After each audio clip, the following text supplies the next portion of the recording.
Now, you're involved right now in looking ahead as far as the FDA is concerned into molecular imaging and genomic considerations and so on.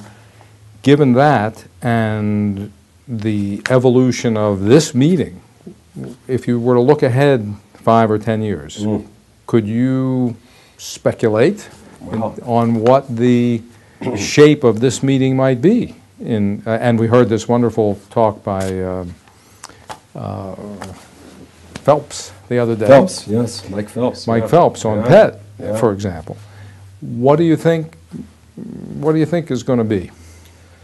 Well, you know, it's amazing. We recently had a tour at I won't mention this school, but a school where they're doing a lot of studies of animals. And we know today that people know how to turn on and off various genes in animal models and then see what happens, you know, whether the animal grows from being a blonde to a redhead or whatever, and see whether it expresses a tumor or a cancer or not a cancer, and to try to predict then from samples of the genomics makeup of the animal, from the tissue, or from the protein in the animal's blood, or in our blood. People are doing this now.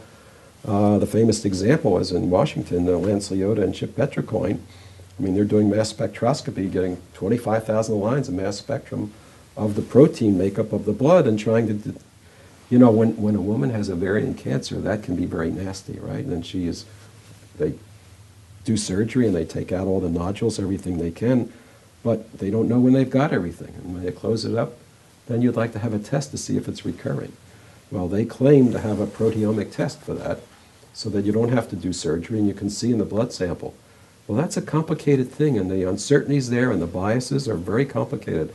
And we've gotten involved in this, and I've been fortunate enough to actually have the opportunity to work with some of your students on this. And I think that this is the so-called multiple biomarker problem, where you get many samples, and as you know, what do they put on a DNA chip today? How many thousands of genes, right? I mean, they're probably going past 10,000 there.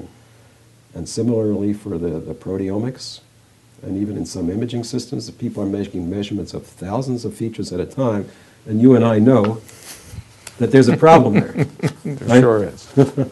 And so we're working on how do you estimate the uncertainty, and how do you do the optimal sampling and so on, and get the biases out and get the error bars down. How do you, from the FDA's point of view, what we're trying to do is figure out, is there a strategy to do a pilot study?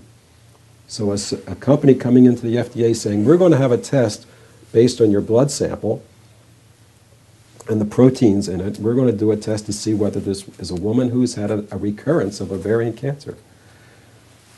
Well, how big is that study going to have to be?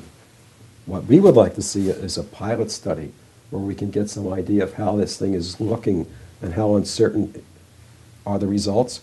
And by the uncertainty, say, well, how big will the study have to be to scale that down? And so these are the big issues at the FDA right now, the multiple biomarker problem.